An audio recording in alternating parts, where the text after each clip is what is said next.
오늘의 말씀은 베드로후서 1장입니다. 베드로후서 1장, 지난주 베드로전서 5장까지 마쳤고요. 장로들을 향한 겉면, 젊은이들을 위한 겉면, 크리스찬들은 하나님으로부터 선택받은 사람들이다라는 주제로 함께 연구했죠.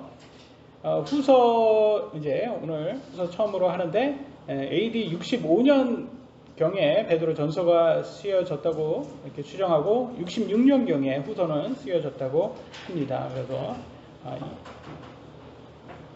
사도 베드로에 의해 작성된 일반 서신이라고 되어 있고, 일반 서신이란 뜻을 지난번에 배운 것처럼 특별한 개인이나 특정한 교회에 보내진 것이 아니라 교회 일반에 보내진 것으로 이 교회에서 저 교회로 옮겨지며 읽혀지도록 기록한 소위 회람용 서신이라고 말한다고 합니다.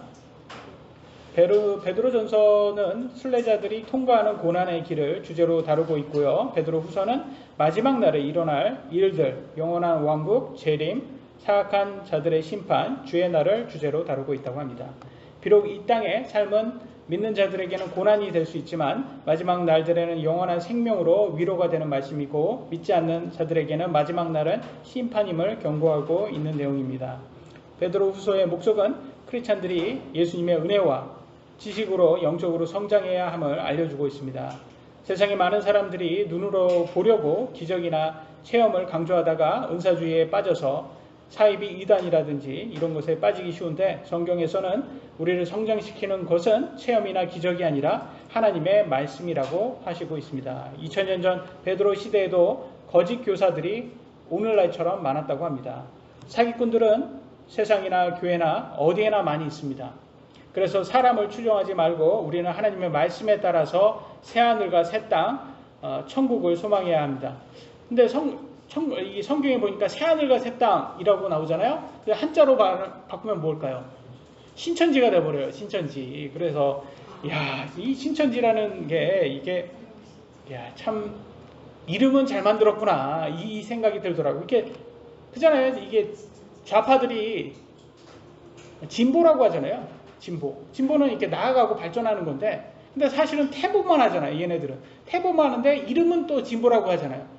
그러니까 얘네 이게 이 사기꾼들이 이 말은 참 이게 잘 만든다. 그래서 항상 또 정치적으로 틀린 말만 하면서 맨날 정치적 올바름 이렇게 해서 political correctness, PC라고 하는 게, 얘네들도 봐도 참 웃긴 게 뭐 소수들을 위해서 이렇게 해야 된다고 그러면서 항상 소수편이라고, 말은 소수편이라고 하면서 항상 걔네들이 말하는 거하고 반대로 이렇게 하고 더 소수들을 더 압박하고 핍박하는 그런 것들을 말합니다. 그래서 이 이름을 뭐 이렇게 잘 짓는다고 너무 이렇게 우리가 혹할 필요는 없는 것 같아요. 신천지 같은 애들은 3만이도 아니에요. 2만이를 교주 2만이를 따르는 이 추종하는 우상숭배자들이라는 것 뿐이죠. 그래서 기성교회도 이렇게 참 하나님의 말씀을 너무 이렇게 하지 않고 이렇게 감정, 기분, 체험 뭐 이런 것들에 너무 치중하다 보니까 이단들이 조금만 성경적으로 이렇게 얘기하면 너무 쉽게 속아 넘어간다는 생각이 들어요. 그래서 신천지 이게 어떻게 보면 이게 성경에 적으로 나오는 그 말만 한다고. 근데 이단이라는 뜻을 제가 자주 말씀드렸잖아요. 이단이 무슨 뜻이라고 했죠? 끝이 다르다라는 뜻이잖아요. 그러니까 시작은 성경으로부터 시작을 한단 말이에요. 근데 끝은 이만희로 끝난다는 거죠. 예수님으로 끝나야지 맞는 건데 이만희로 끝난다는 거죠.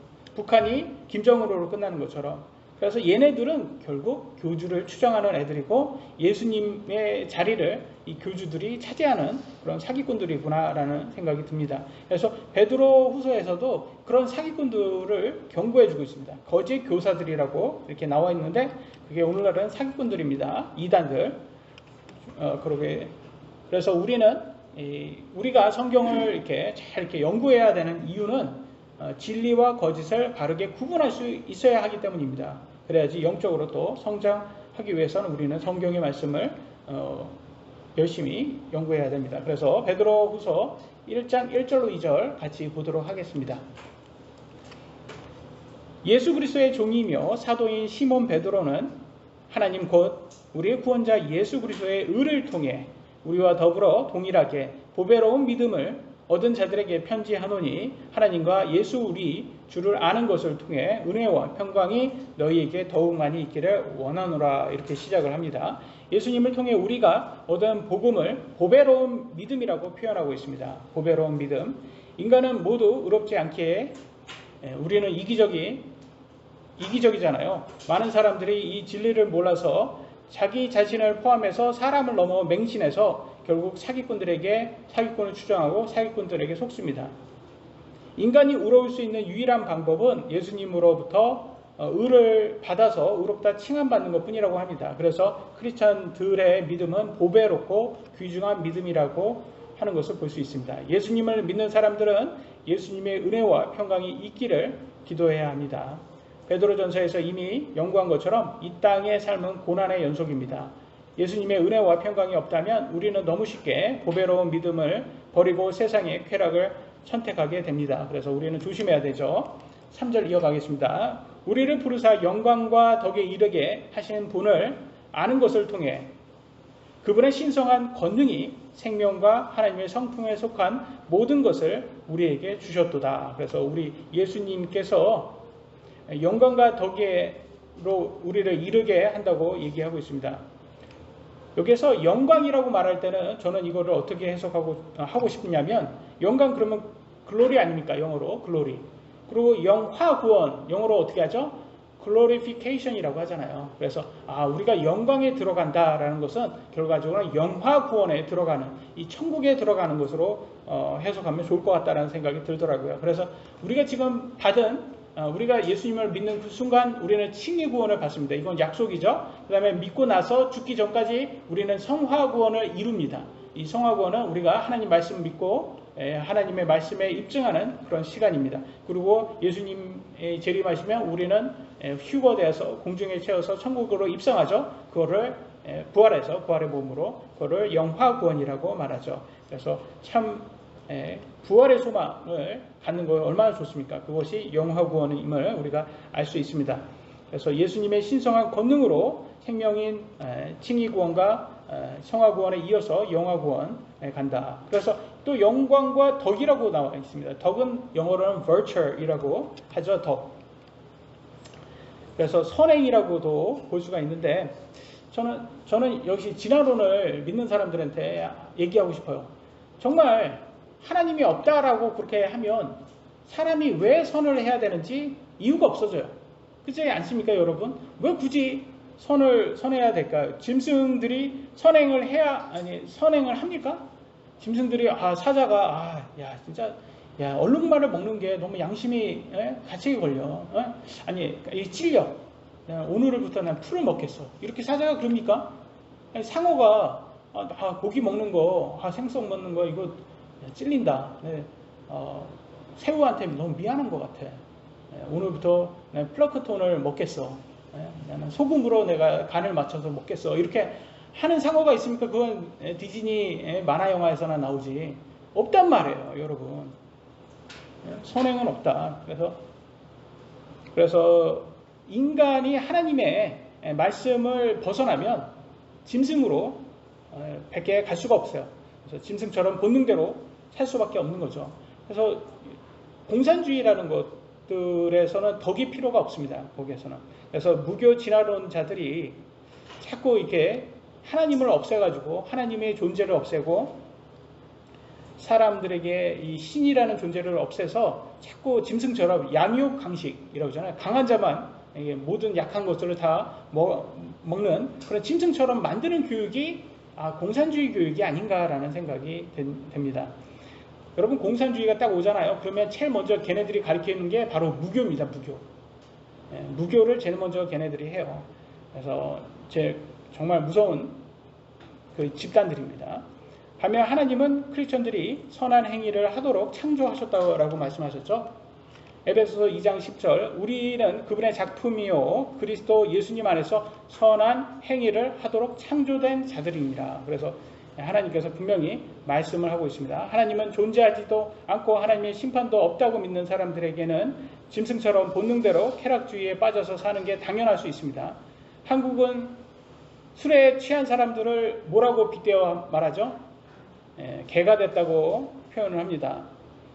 사람 같지 않다라는 것이죠. 그런데 가짜 진보인 태보자들이 개처럼 본능대로 사는 것이 마치 진정한 자유인 것처럼 정욕과 쾌락을 사람들은 유혹을 해요. 그래서 그런 쾌락으로 사는 이 방종으로 사는 것을 뭐 진정한 자유인 것처럼, 자유는 항상 책임이 따릅니다. 책임 없는 자유는 방종이죠. 그래서 오늘날에도 많은 사람들이 결혼을 하지 않고 동거만 하지 않습니까? 젊은 사람들이. 그게 왜 그렇습니까? 왜 동거만 합니까? 책임은 지고 싶지 않은 거예요. 그래서 그게 얼마나 문제가 많습니까? 그게 다 이 세상이 지금 그런 방종주의자들이 만든 세상이라는 것을 알 수가 있습니다. 4절 이어가겠습니다. 그것들로 말미암아 지극히 크고 보배로운 약속들이 우리에게 주어졌나니 이것은 너희가 이 약속들을 힘입어 정욕으로 인해 세상에 있게 된 썩을 것을 피하여 하나님의 본성에 참여하는 자가 되게 하려 함이니라. 여기에도 나와 있지 않습니까? 정욕은 썩을 것이라고 피하라고 나와 있습니다. 여러분, 썩을 것이라고. 그래서 참 우리 어렸을 때 우리 부모님이 에이 썩을 놈아, 이 썩을 놈아, 이 너무 많이 들어가지고 우리가 너무 익숙하죠, 그죠? 그래서 우리 어머니가 이 참 성경적으로 말씀을 잘하셨구나, 그잖아요. 우리 육신이 썩을 것이니까. 그래서 이 육신은 정욕을 탐하는구나라는 것을 알 수가 있습니다. 정욕은 정말 그때뿐인 것 같아요. 여러분, 화장실 갔다 오면 어때요? 마음이 바뀌죠. 그런 것처럼 쾌락이라든지 이런 것들도 이렇게 딱 갔다 오면, 하고 나면 좀 아무것도 없어요. 허무해요. 허무해. 그래서 세상에서 가장 똑똑한 하나님의 지혜를 가진, 또 가장 부를 가진 왕 이름이 누구죠? 솔로몬이죠. 그래서 솔로몬이 자기의 그 지혜를 다 해서 별의 별걸 다 만들었습니다. 그리고 막 하여튼 모든 분야에서 박사 중에 박사였어요. 그러니까 얼마나 재밌었겠어요. 근데 다 하고 나다 보니까 뭐랍니까? 헛되답니다. 하여튼 했을 때는 기분 좋았는데 다 하고 나니까 이것도 별거 없네. 그래서 헛되다고 말합니다. 허무하다는 거예요. 참 그런다니까.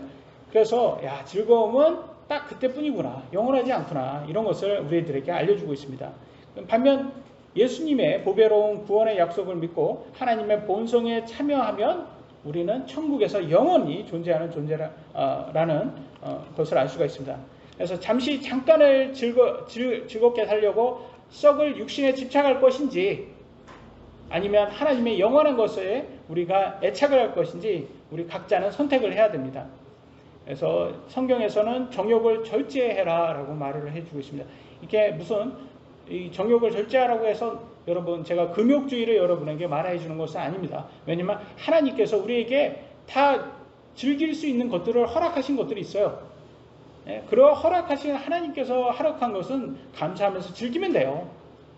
그래서 또 특히 한국은 또 좌파들이 또 그거 가지고 그러잖아요. 다 가난이 의인 것처럼 자꾸 그런 거짓말을 하는데, 절대 가난이 의롭지 않습니다. 성경에 무슨 가난하면 친구도 없다고 그러지 않습니까? 그래서 가난이 절대 의롭지 않습니다. 그래서 우리가 하나님께 열심히 일하고, 그래서 하나님께서 주신 열매는 여러분이 그래서 취해서 즐기고 감사하고 먹으면 되는 거죠. 그렇지만 하나님께서 말한 하지 말아야 되는 것들 있잖아요. 간음이라든지 음행이라든지 특히 그런 것으로부터 우리가 벗어나야, 절제해야 된다는 것을 알 수 있습니다. 그리고 또 그래서 그럴 거예요. 그러면 관계를 하지 말아야 되냐? 혼자 살아야 되냐? 그렇게 하시는 분들이 있어요. 아니에요. 그래서 결혼하라고 나오잖아요, 하나님께서. 결혼해라. 합당하게 결혼해라. 그래서 합당하게 결혼해서 하나님께서는 다 즐길 수 있게 허락하신 것들이 있습니다. 그래서 하나님 말씀 안에서 즐기면 감사하면 되는 거죠. 첫 번째 주제입니다. 믿음 안에서 자라라 라고 나와 있습니다. 베드로후서 1장 5절로 7절입니다. 이것과 더불어 열심을 다하여 너희의 믿음의 덕의 지식을, 지식의 절제를, 절제의 인내를, 인내의 경건을, 경건의 형제의 친절을, 형제의 친절의 사랑을 더하라 라고 나와 있습니다. 하나님의 본성에 참여한 크리스천들을 해야 되는 이 성령의 열매를 볼 수가 있어요. 믿음, 덕, 지식, 절제, 인내, 경건, 형제, 친절, 사랑, 이런 것을 알 수 있습니다. 성령의 열매들을 살펴보니까 우리 육신이 좋아합니까? 좋아하지 않는 것들입니까? 그렇게 좋아하지 않는 것들이에요. 왜냐면 특히 여기에서 제일 우리가 싫어하는 게 뭡니까? 절제와 인내죠. 우리는 인스턴트 제너레이션 아닙니까? 인스턴트, 순간에 끝내야 돼요. 전자레인지 2분 안에 도시락이 완전히 돼야지 우리가 좋아하는 그런 스타일 아닙니까? 그리고 패스트푸드만 먹잖아요. 빨리 하는 패스트푸드. 우리 점심에도 패스트푸드 먹네요. 그러고 보니까 패스트푸드만 좋아하지 않습니까? 우리 이런 제너레이션이다 보니까, 우리 이런 세대다 보니까 절제 인내를 이게 익숙하지가 않습니다. 조금만 기다리면 제일 싫죠. 하지만 여러분, 마라톤 선수를 생각을 한번 해보면 잘 알 수 있지 않겠습니까? 마라톤 선수가 맨날 맥도날드 가서 아이스크림 먹고 베스킨라빈스에서 31 먹고 나는 베스킨라빈스 31 때문에 금메달 뗐다 하는 그런 마라톤 선수가 있을까요? 없을 겁니다. 그러니까 그들도 일정한, 물론 그들도 즐기겠지만 그런 것들을, 그래서 근데 훈련 때는 그런 거를 이렇게 멈추지 않습니까? 그러니까 하나님께서도 우리 크리스찬들에게 그런 거예요. 삶을 정욕 이런 것들이 자꾸 우리들의 삶을 방해한다. 그러니까 절제하고 인내해라. 그리고 특히 우리 혀를 억제해야 된다는 거예요. 우리 혀를 억제해서 불평불만하지 말고 형제들에게 친절과 사랑을 실천해라 라고 말하고 있습니다. 그래야지 우리의 믿음이 성장한다고 말합니다. 여러분, 미성숙한 아이들은 어떻습니까? 불평불만이 있으면 바로바로 말합니다. 그렇지 않습니까? 여러분, 애들 데리고 어디 나가면 추우면 춥다, 더우면 덥다 바로 나와요. 우리 형이 데리고 캠핑 한번 가봐요. 그러면 처음에는 좋다고 막 그러다 햇빛 떠가지고 붙지만 엄마 더 괜히 나왔어 그러면서 다시 들어가자고 하고, 우리 유진이 데리고 나오잖아요. 어저께는 또 제 아내가 또 비싼 돈 주고 음악회를 또 데리고 가더라고요. 또 근데 다음에는 음악회 안 가면 안 되겠냐, 바로 얘기를 하더라고요. 음악회가 첼로 음악회가 재미없었던 것 같아요. 물론 저는 동의하는 부분이 있어요. 저도 별로 음악회는 별로 좋아하지 않는 안에서 하여튼간 우리 모두가 그런 것 같아요. 불평불만이 너무 쉽게 나옵니다. 그렇지 않습니까? 근데 우리 어른들은 어때요? 어른들은 불평불만이 있습니까? 없습니까? 많죠. 여러분 나이 먹으니까 어떻게 없어져요? 더우면 덥고 추우면 추워요. 똑같아요. 근데 단지 이게 도움이 안 되니까 입을 막는 거죠. 그잖아요. 그냥 말을 하지 않는 거예요. 왜냐면 그 불평불만 한다고 누가 이렇게 바꿔주는 것도 아니고, 그냥 오히려 불평불만 하는 게 별 도움이 안 되는 거예요. 그래서 제가 우리 애들하고 같이 이렇게 무슨 황산이라든지 그런 데서 1시간, 2시간 이렇게 예전에 걸었을 때 그렇게 걷잖아요. 유나는 처음에 한번 따라온다고 해서 걔 데리고 갔다가 3분의 1을 제가 어부바하고 갔어요. 그러니까 더 힘든 거예요, 제가. 괜히 데리고 갔다, 이런 속으로 생각을. 왜냐면 다리 아파, 다리 아파. 근데 어떻게 안 데리고 가요? 낙오 시킬 수가 없으니까 제가 업고라도 이렇게 데리고 가는 거예요. 내가 운동을 하러 나왔는지, 이렇게, 막노동을 하러 나왔는지, 이런 생각이 들더라고요. 그러니까, 우리 아이들은, 필터링이 없구나. 그냥 바로바로 나오는구나, 라고 생각하는데, 아니, 요즘 MZ 세대들이 유명한 게 그잖아요. 딱 싫으면, 회사에서도 싫으면 싫다. 바로 말하는 게 MZ세대 아닙니까? 근데 우리가 몰라서, 우리도 지나서 그렇지, 우리가 20살 때, X세대가, 왕년이 X세대였을 때, 우리가 X세대 아닙니까? 똑같았어요, 우리도 그 싫으면 싫다 다 얘기했어요. 그래서 우리가, 기억 못해서 그렇지, 우리도 똑같았습니다. 우리가 어렸을 때. 그래서 성숙과 미성숙의 차이는 똑같이 힘든데, 말을 조금 덜 하는 거, 불평불만을 덜 하는 게 그 차이가 아닌가 싶더라고요.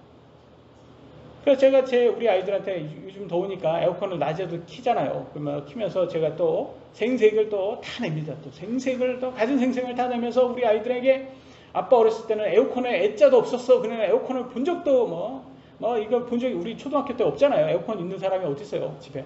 그걸 얘기해 줬더니 애들이 막 놀래요. 아니, 에어컨 없이 어떻게 살 수가 있냐고, 이 더운데.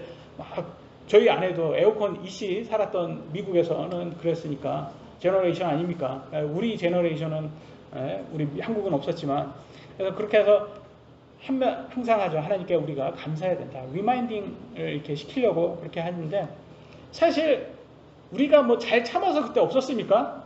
그냥 못 살아서 없어서 없는 거예요. 그냥 그래서 몰라서 그냥 지나간 거지. 우리도 아마 불평불만 되게 많이 했을 거예요. 그죠? 그지 않았습니까? 아, 더워, 엄마, 더워. 뭐 이렇게 많이 했을 겁니다. 우리 다 지나서. 그러니까 미성숙하면 더 불평불만이 더 많이 하고 성숙해질수록 덜한다 라는 것을 알 수 있듯이 영적으로도 마찬가지인 것 같아요.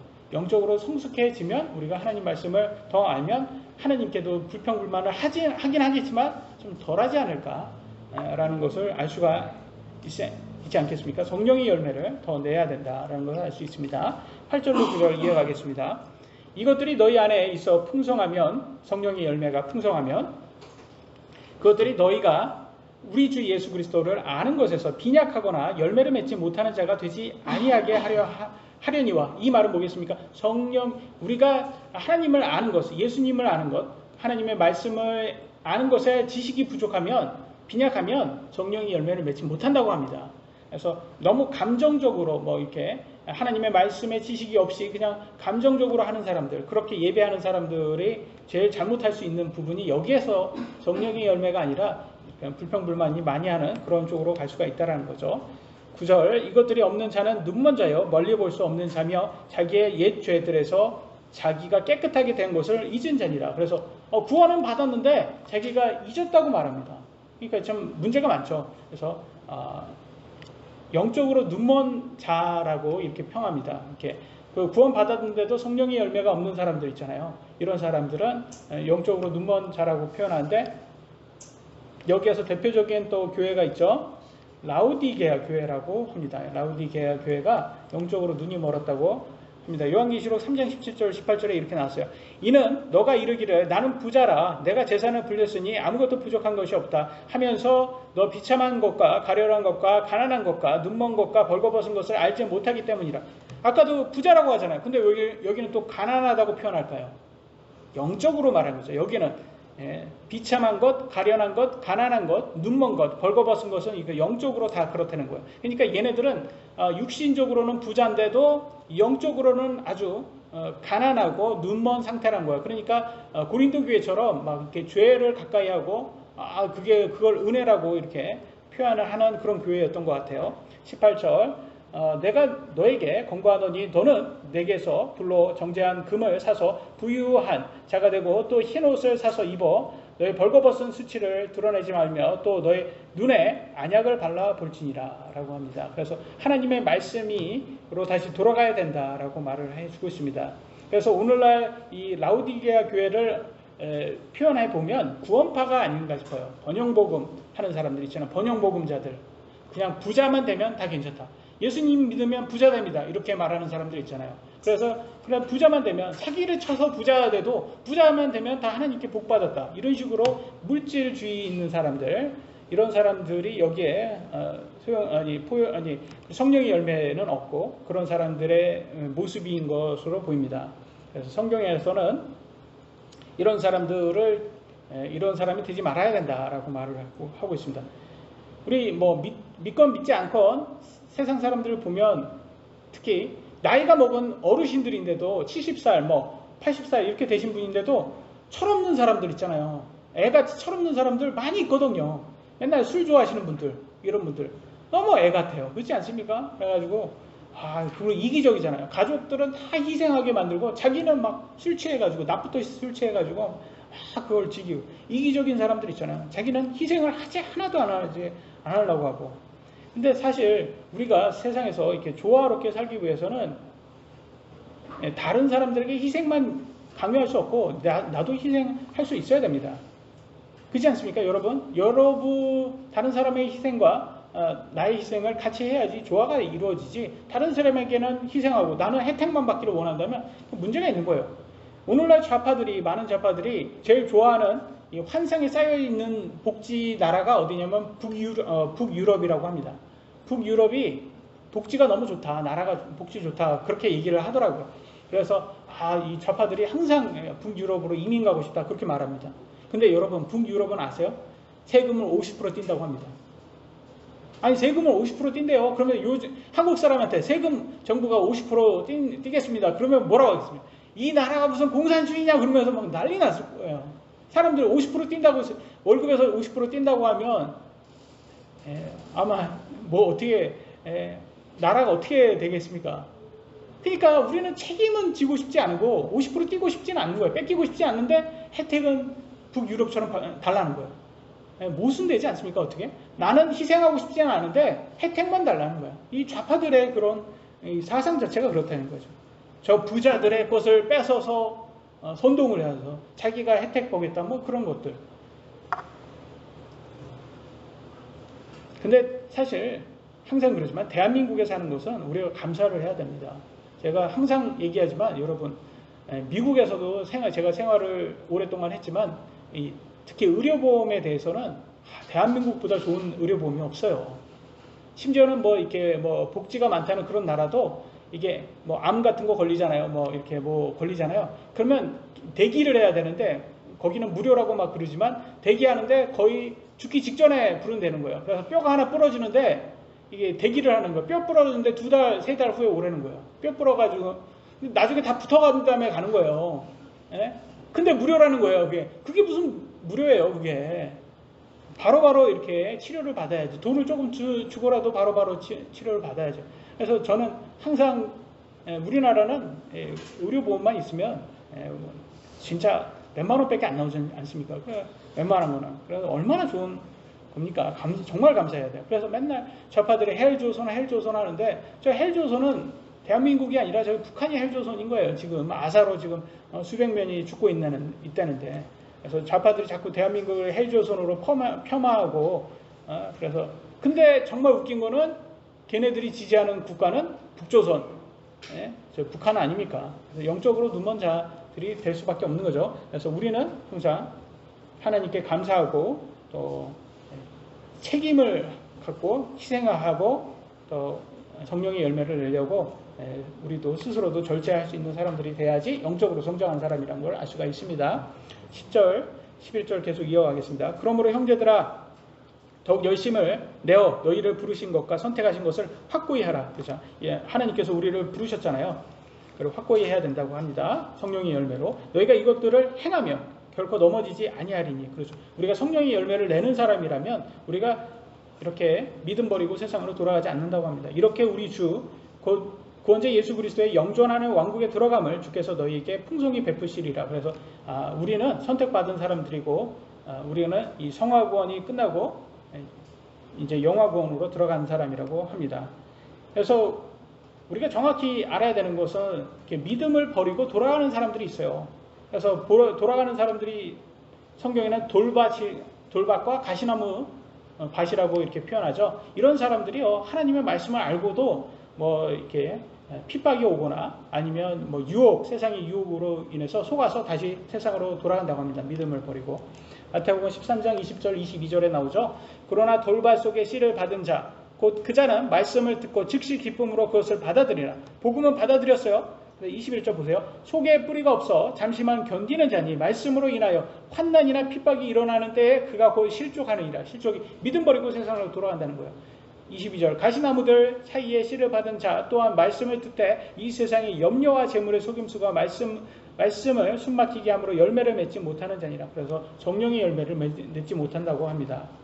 그래서 우리가 천국 시민으로서 천국에 합당한 의무를 해야 되잖아요. 의무는 우리가 국방의 의무, 세금 또 의무 이런 거에 하듯이 국민의 의무를 하듯이 천국의 시민답게 우리 성령의 열매를 내는 게 우리의 의무구나. 그랬을 때 하나님께 또 감사하고 영적으로도 성장한다는 것을 알 수가 있습니다. 12절 보겠습니다. 그러므로 비록 너희가 이것들을 알고 현재의 진리에 굳게 서 있을지라도 너희가 항상 그것을 기억하게 하는 일에 내가 게으르지 아니하리라 라고 말하고 있습니다. 그래서 지금 믿음 잘 지키고 있는 사람들이라는 거예요. 그런데도 불구하고 사도 베드로가 뭐랍니까? 내가 게을르지 않게 계속 너희들을 계속 믿음 잘 지키라고 할 거야. 내가 그렇게 말합니다. 그게 뭐랍니까? 상기시킬 거야 그러는 거예요. 리마인딩 계속 한다라는 거예요. 그래서 여러분 다 아는 내용이잖아요. 이제 성경 다 아는 내용인데 오시면 제가 설교를 할 때 아는 내용 계속 얘기하지 않습니까? 그러면 여러분은 그럴 거야. 우리 목사님은 왜 아는 내용을 계속 반복할까? 그렇지 않습니까, 여러분? 근데 성경에도 그렇게 한다고 나와 있어요. 왜냐하면 우리 육신이 돌아서면 잊어먹는 습성을 갖고 있어요. 왜냐하면 하나님의 말씀을 별로 좋아하지 않거든요, 우리 육신은. 그러니까 돌아서면 하나님을 멀리하고 다시 우상을 섬기려 하고 세상을 추구하려고 한다는 거죠. 그러니까 계속 이렇게 반복해야 되는 거예요. 그래서 그것이 바로 여러분 목사가 해야 하는 일이라는 겁니다. 그래서 여러분, 제가 항상 여러분들에게 반복하는 것에 대해서 너무 마음을 두지 마시기 바랍니다. 왜냐하면 반복이 배움의 시작이에요, 여러분. 그러니까 많은 사람들이 그래요. 영어 어떻게 배우냐? 영어 어떻게 하면 배울 수 있어요? 영어 어떻게 하면 잘해요? 그래. 반복밖에 없어요, 반복. 왜냐면 저도 이제 한국에서 살다 보니까 단어를 까먹습니다. 안 쓰니까 까먹는 거예요. 그래서 이거 어쩔 수 없어요. 인간이 계속 반복하지 않으면 까먹습니다. 그래서 우리는 계속 반복할 수밖에 없어요. 그래야지 배우는 거예요. 그래서 반복하지 않으면 자꾸 사탄이 유혹할 때마다 맞아 그게 좋아 그러면서 그쪽으로 넘어갈 수 있다. 특히 성경에서 뭐라고 합니까? 반복하면 안 되는 거, 습관화하면 안 되는 게 교회에 빠지는 거랍니다. 히브리서 10장 25절.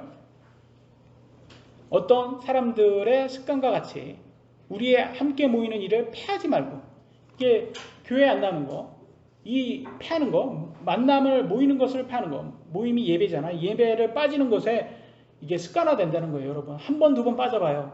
재밌습니다, 빠지는 거. 이게 알사탕 까먹는 것 같아요, 이게.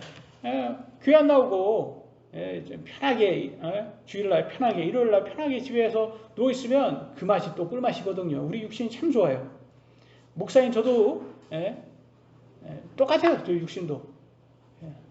그래서 이거가 습관화되면 안 된다고 나옵니다. 예배 빠지는 거 습관화하면 안 된다. 마귀는 매주 제가 끝까지 읽겠습니다. 이를 패하지 말고 서로 권면하되 그날이 다가오면, 예수님 다가옴을 너희가 볼수록 더욱 그리하자. 그러니까 우리가 서로 권면하렵니다. 여러분 서로 권면하셔야 되는 거예요. 우리가 아주 크게 아프거나 큰 문제가 있으면 어쩔 수 없겠지만 그 외에는 항상 매주에 예배에 가는 것을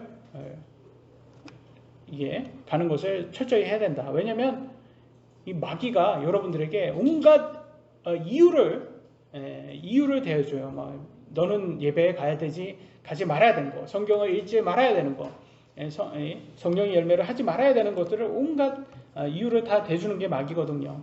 그래서 우리는 하나님의 말씀을 다 알아도 계속 상기를 해줘야 된다. 그게 바로 예배가 아니겠습니까? 13절입니다. 참으로 내가 이 장막에 있는 동안 너희가 기억하게 하여 너희를 일깨우는 것이 합당한 줄을 생각하노니. 이 장막이 뭐죠? 이게 여러분 육신입니다.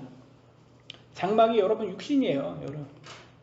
사도 베드로가 지금 육신 안에 있잖아요. 우리 모두가, 우리 혼이 우리 육신에 있습니다. 이 장막에 있는 거예요. 그러니까 집이에요, 집. 여러분의 몸은 여러분의 혼의 집이에요, 집. 잠깐 있는 집. 여러분의 혼은 나중에는 영원한 곳으로 갈 겁니다. 부활의 몸으로 들어가는 거죠.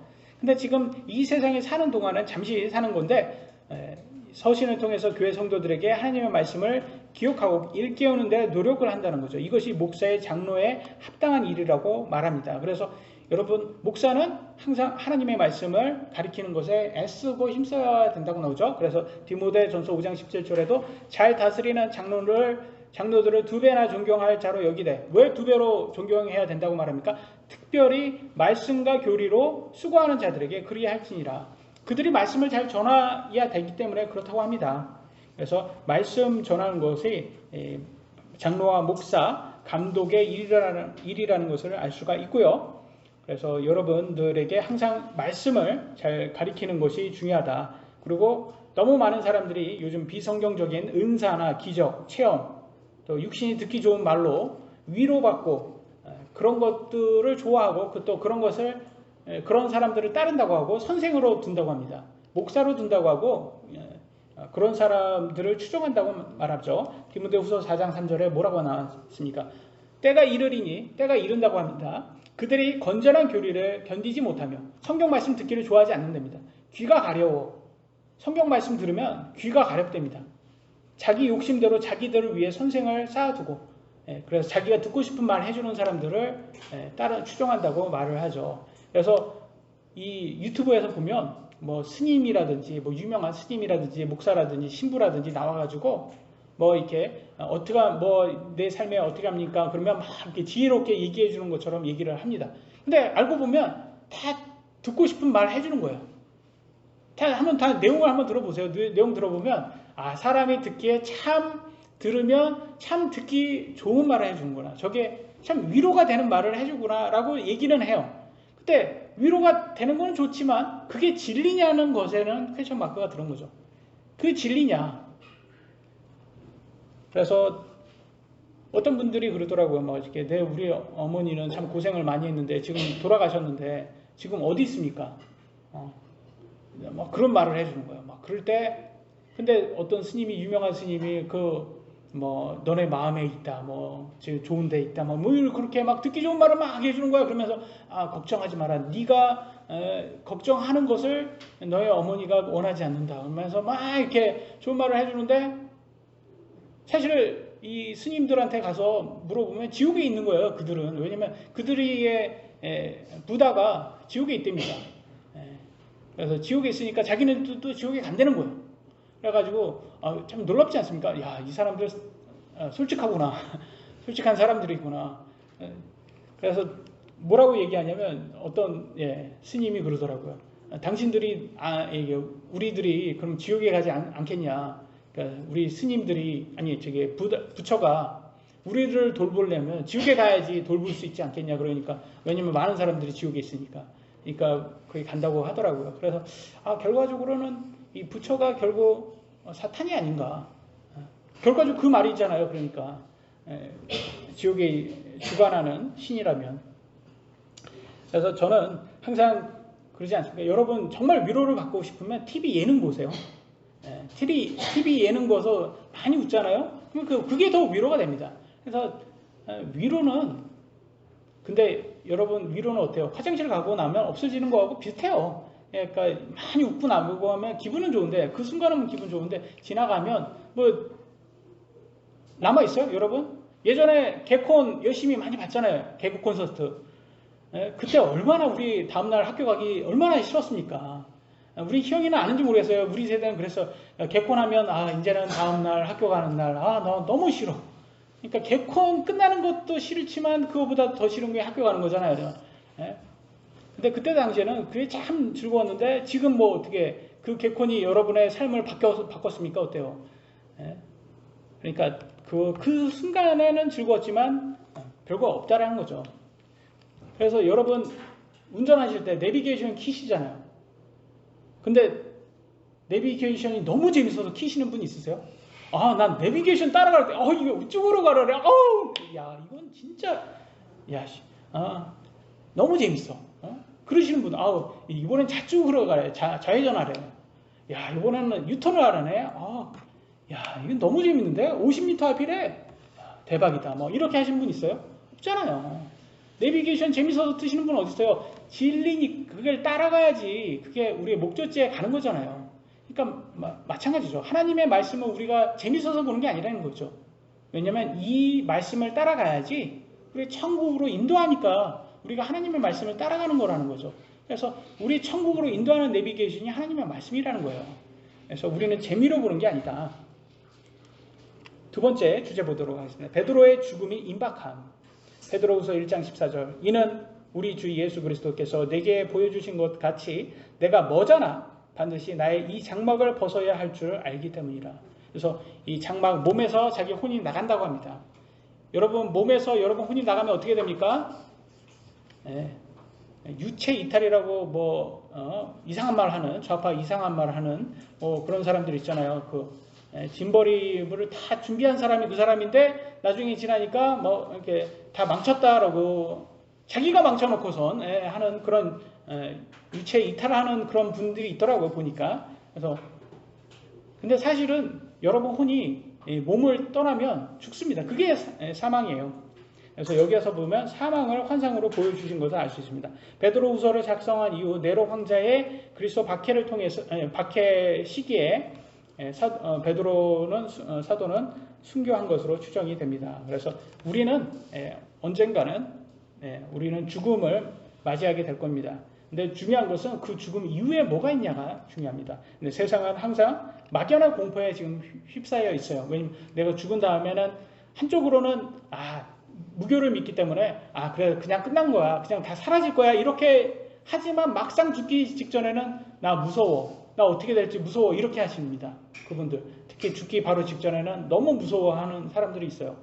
왜냐면 모르거든요. 그분들은 이 죽음 이후에 뭐가 있는지. 근데 우리 하나님은 우리 죽음 이후에 뭐가 있다는지 가르쳐 주잖아요. 그리고 크리스찬들은 죽음을 두려워할 필요가 없는 게 죽음은 이후는 영원한 생명의 시작이기 때문입니다.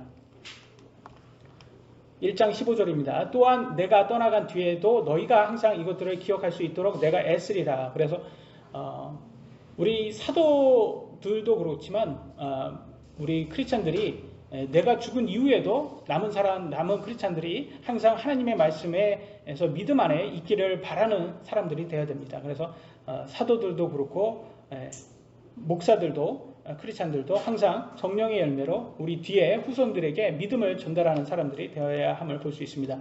16절 보겠습니다. 우리가 너희에게 우리 주 예수 그리스도의 권능과 오심을 알려줄 때 보세요. 잘 보세요. 예수님 재림을 알려주고 있는데 교묘히 꾸며낸 이야기들을 따르지 아니하였으며, 그러니까 교묘히 꾸며낸 이야기들로 사람들을 속이는 사람들이 많다는 거예요. 우리는 그분의 위엄을 눈으로 본 자들이니라. 그래서 사도 베드로는 예수님의 변화사 안에서 예수님이 빛으로 변하는 것을 직접 보고 하나님의 음성도 들은 사람이에요. 그 사람이 이렇게 기록했잖아요. 그러니까 우리는 현재 눈으로는 하나님을 볼 수 없지만 그 눈으로 본 사람이 쓴 기록을 통해서 우리는 예수님을 바르게 믿을 수가 있는 것이죠. 그래서 정말 여러분 하나님 말씀을 제대로 가르치는 사람인지 하나님 말씀을 이렇게 꾸며서 교묘히 꾸미는 사람인지 사기꾼인지 어떻게 구분하는지 아세요? 요거로 구분할 수가 있습니다. 먼저 예수님께서 그 사기꾼이 많이 올 거라고 이미 예언을 하셨어요.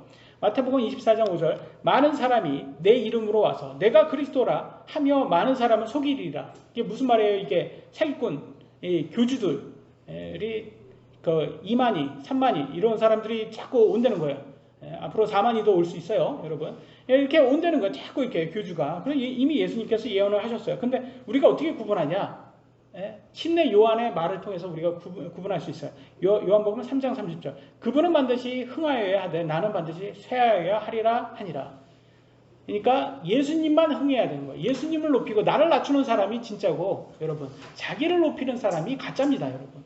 그래서 교주들은 항상 자기를 높여요. 그래서 내 눈을 바라봐, 그러면 병이 낫는다라고 누가 그러죠. 자기는 뭐 축지법인가 뭐를 쓰고 공중에 부양을 하고 그런 사람들이 있잖아요. 근데 그걸 따르는 사람들이 많아요, 보면. 그래서 참 웃기죠. 그래서 자기를 높이는 사람들이 있어요. 그런 사람들은 다 사기꾼이다. 그래서 그런 사람들이 항상 자기한테 뭐 투자하라고 그러잖아요. 내한테 투자해라. 내가 뭐 부유하게 만들어준다. 그러면서 항상 듣기 좋은 말만 하잖아요. 다 사기꾼들이라는 걸 알 수 있습니다. 17절 뛰어난 영광으로부터 이러한 음성이 그분께 나서 이르기를 이 사람은 내 사랑하는 아들이라 내가 그를 매우 기뻐하노라 하실 때 그분께서 하나님 아버지로부터 존귀와 영광을 받으셨느니라. 그래 변화산에서 예수님께서 빛으로 변화할 때 하나님께서 이렇게 음성이 나온 것을 베드로가 직접 들었습니다. 그래서 그래서 사도들은 항상 뭐를 얘기했냐? 오직 예수님만 구원이 있다. 그 외에는 누구도 구원이 없다. 사람은 구원이 없다. 예수님 외에는. 그걸 계속 강조했던 게 사도입니다. 사도행전 4장 12절 다른 사람 안에는 구원이 없나니 하늘 아래에서 우리를 구원할 다른 이름을 사람들 가운데 주지 아니하셨느니라 하였더라. 그래서 자꾸 교주들이 나를 믿으면 구원이 있다 이렇게 하는 사람들 있잖아요. 다 사기꾼이라는 거예요. 성경을 통해서 아는 수 있는 거예요. 예수님 외에는 구원이 없는데 자기가 에게 구원이 있다고 하고 자기를 따르는 사람에는 구원이 있다고 하고 자기를 믿어야지 구원이 있다고 말합니다. 그러면서 자기를 예수라고 말하고 자기를 그 자리에 예수님 자리를 자기가 앉는 사람들이 있어요. 다 사기꾼인지 조심하라고 성경은 이미 말하고 근데도 그 추종하는 사람들이 많은 걸 보면 참 인간이라는 게 그런 존재라는 것을 알 수가 있습니다. 베드로후서 1장 18절을 하늘로부터 나온 이 음성은 우리가 그분과 함께 거룩한 산에 있을 때 들은 것이니라. 그렇죠? 거룩한 산. 그래서 예수님께서 빛으로 변한 모습, 변화산이라고 보통 표현을 해요. 무슨 산이라는 것은 안 알려줬어요. 그래서 예수님이 빛으로 변한 모습의 산이라고 해서 그렇게 표현을 하는데, 이게 마태복음 17장 1, 2절, 5, 6절에 나옵니다. 제가 읽겠습니다. 엿새 뒤에 예수님께서 베드로와 야고보와 그의 형제 요한을 취해 따로 그들을 데리고 높은 산으로 올라가사 그들 앞에서 모습이 변하심에, 그래서 변화산이라고 표현합니다. 그분의 얼굴이 해같이 빛나고 그분의 옷이 빛같이 희게 되었더라. 그가 아직 말할 때 보라, 빛나는 구름이 그들을 덮더니 보라, 그 구름 속에서 한 음성이 나서 이르시되 이 사람은 내 사랑하는 아들이라. 내가 그를 매우 기뻐하노라. 너희는 그의 말을 들으라 하시므로 제자들이 그 음성을 듣고는 얼굴을 대고 엎드려 심히 두려워하더라. 라고. 그래서 여러분, 이 사도 베드로의 이 기록을 우리가 100% 믿을 수 있는 겁니다. 사적인 해석이 아니라는 것을 알 수가 있습니다. 그런데 여러분, 이런 대단한 걸 눈으로 봤잖아요. 그러면 여러분들도 어때요? 나도 눈으로 좀 볼 수 있게 하나님 해주세요. 그럴 수 있지 않겠습니까? 나도 하나님한테 음성 듣게 해주세요. 이렇게 여러분들도 좀 눈으로도 환상을 보고 싶고 그렇지 않습니까? 여러분 좀 환청처럼 이렇게 음성을 듣고 싶고. 그렇지만 베드로가 이렇게 얘기한다면 바로 뭘 얘기한 줄 아세요? 그런 것보다 더 확실한 것은 하나님 말씀이다 라고 말합니다. 그래서 세 번째 주제에 더 확실한 대언의 말씀. 정말 우리가 믿을 수 있는 것, 변하지 않는 것은 하나님 말씀밖에 없다라는 거예요. 왜냐면 우리 믿음은, 우리 육신은 환청, 환각도 될 수 있고 이런 것들에 대해서 약만 먹어도 그렇게 되는 게 우리 아닙니까? 마약 같은 게 다 그들에게, 우리 육신에게 그런 걸 주는 거 아닙니까? 그러니까 환청 듣고 이번에도 이렇게 누구 어디 가서 칼로 이렇게 찔러서 죽인 사람이 뭐랍니까? 이렇게 자기한테 이렇게 명령을 했대요. 자기 귀에 죽이라고 명령을 하고 그랬답니다. 마귀에게 씌인 거 아니겠습니까? 그러니까 그게 육신인 거예요. 그런 것에 너무 이렇게 쫓지 말고 하나님 말씀을 우리가 애착을 하라고 성경은 말합니다. 1장 19절 또한 우리에게는 더 확실한 대언의 말씀이 있으니, 그래서 이런 체험, 이런 것들, 그런 거 쫓지 말랍니다. 은사주의. 날이 새어 샛별이 너희 마음에 떠오를 때까지 너희가 어두운 곳에서 비치는 빛을 대하듯 이 말씀의 주의를 기울이는 것이 잘하는 것이니라. 진짜 우리가 열심히 노력해야, 연구해야 되는 것은 그런 은사주의에 빠지는 게 아니라 하나님 말씀을 연구하고 하나님 말씀을 우리 마음에 두는 거라는 겁니다. 그래서 마지막 구절입니다. 1장 20절로 21절 먼저 이것을 알라. 성경 기록의 대언은 결코 어떤 사적인 해석에서 나지 아니하였느니. 뭐라고 말하냐면 이 성경을 쓴 사람들이, 기록한 사람들이 나를 추종하는 사람을 많이 만들고 싶어 해서 이렇게 사적으로 교주들이 하듯이 그렇게 만든 글이 아니라는 거예요. 성경은. 그래서 많은 교주들이 그러잖아요. 책을 쓰잖아요. 책을 써가지고 자기를 추종하게 만들잖아요. 근데 성경은 아니라는 거예요. 성경은 성령님이 쓰셨답니다. 보세요. 21절 대언은 옛적에 사람의 뜻으로 말미암아 나오지 아니하였고 사람의 뜻으로 나지 않았습니다. 오직 하나님의 거룩한 사람들은 성령님께서 자기들을 움직이시는 대로 말하였느니라. 움직이는 대로 말은. 그 말이 뭐예요? 사람은 펜이에요. 펜. 저자는 성령님이에요. 성령님이 이 펜을 하고 쓰는 거예요. 빨간색 펜으로 쓰면 무슨 색깔이 나옵니까? 글이. 빨간색. 파란색 안 나옵니다, 여러분. 검은색으로 쓰면 검은색이 나오잖아요. 그 펜의 특성이 나오잖아요. 그런 것처럼 이 성경을 기록한 사람들도 각자의 특성이 있어요. 그래서 그 사도들이라든지 이런 대언자들이 쓸 때 그 사람의 특성에 대해 색깔은 나와요. 색깔은 나오는데 내용은 성령님이 쓴 거예요. 그럼 여러분들도 펜으로 가지고 글을 쓰시잖아요. 일기를 쓰거나. 그럼 여러분이 썼다고 해요? 펜이 썼다고 해요? 여러분이 썼다고 하잖아요. 그러니까 성경도 마찬가지예요. 성경도 성령님이 쓴 거예요. 근데 많은 사람들이 그거 사람이 썼잖아. 그런 게 뭐하고 똑같냐면 여러분 일기를 보고 이거 펜이 썼잖아. 이거 그 말하고 똑같은 말이에요. 왜냐면 성령님이 쓴 거예요. 그래서 한번 생각 한번 해보세요. 성경이 쓰여진 시기가 대략 한 1500년이나 걸렸고, 다른 지역의 사람이었고, 약 40명의 사람들이 66권을 쓴 거예요. 근데 그게 어떻게 다 예수 그리스도를 향하고 있어요. 이게 여러분, 이게 누가 이렇게 교묘하게 만들면 이게 이렇게 맞춰질까요? 이거는 여러분 로또 되는 것보다 더 확률이 높은 거예요, 여러분. 예? 말도 안 되는 확률인 거죠. 이건 불가능한 거예요. 근데 그러니까 이거는 한 분, 성령님이라는 그분이 쓴 책이라는 것을 알 수 있습니다. 그래서 우리는 성경은 사적 해석에서 나온 게 아니라 믿을 수 있는 거죠.